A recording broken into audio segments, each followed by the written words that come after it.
We are the Iowa State IE 441 capstone team working with Hormel Foods, optimizing their scheduling for their ham injection line. My name is Antonio Banuelos-Moriel. My name is Cael Jensen. My name is Cael Edington. And my name is Andrew McPherson.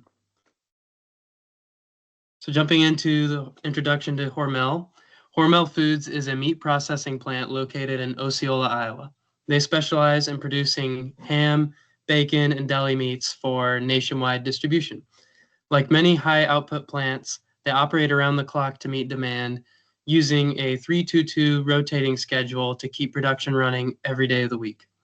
While this schedule keeps the lines moving, it's created some operational challenges with things like worker hours, overtime, and overall line efficiency.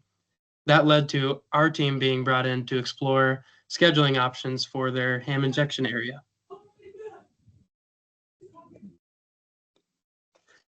Our objectives were to provide Hormel with realistic scheduling options that would improve operational efficiency. We aim to get operator work weeks closer to an average of 40 hours to limit variability in overtime. Another key focus was increasing utilization across all 5 injection lines while keeping them under the 85% threshold, which helps avoid overloading the system. Then we also ensured the schedules could handle peak production in Q4, one of Hormel's busiest times of the year. These goals shaped the way we built and evaluated each schedule.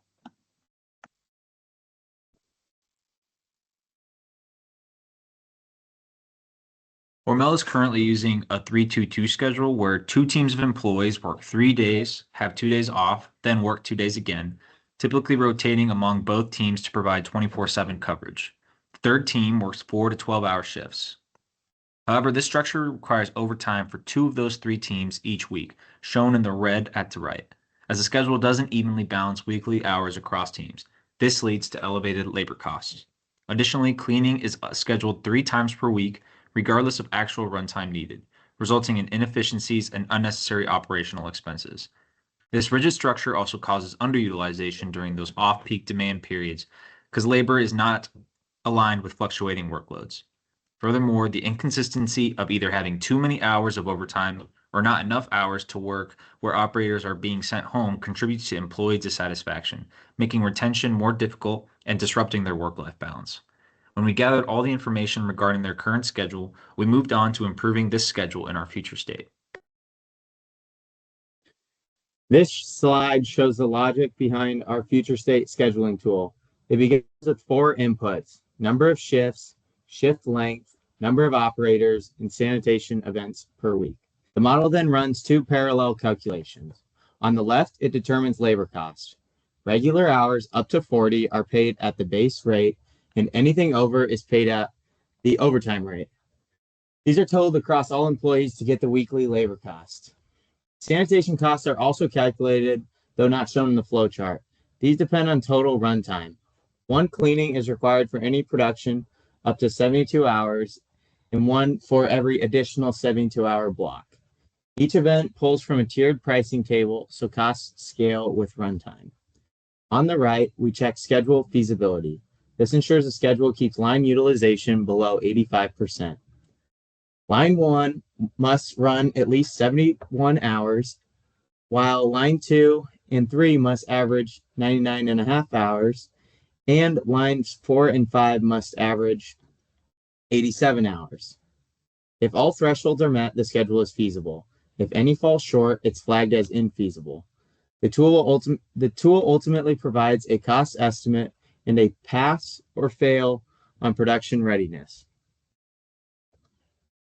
This Gantt chart shows an example of our leading feasible schedule. It uses 3 fixed 8-hour shifts. Team 1 works from 12 a.m. to 8 a.m. Team 2 works from 8 a.m. to 4 p.m. And Team 3 works from 4 p.m. to 12 a.m. Each team works exactly 40 hours per week, no overtime. The shifts are consistent across the week, offering predictable hours for employees and simple staffing for managers. The red blocks show sanitation events. In this case, total runtime requires 2 cleanings, hitting the minimum USDA threshold. These events are costed automatically using the tiered sanitation model. This schedule meets all production requirements, minimizes costs, and maintains stability in both operations and labor. Now let's take a look at the impact of our proposed scheduling change. Qualitatively, the benefits are clear. Every operator now works a consistent 40-hour work week, which improves stability and work-life balance for the operators. This change leads to a 12.7% increase in workforce utilization across all production lines, addressing underutilization in off-peak periods.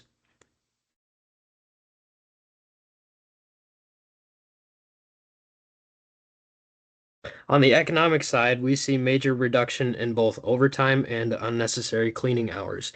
These changes result in a base annual savings of over $258,000. And when projected over 3 years using a 10% discount rate, the net present value of those savings exceeds $643,000. These results show that a simple scheduling change can deliver meaningful operational improvements and long-term cost savings. Thank you for listening to our senior design presentation.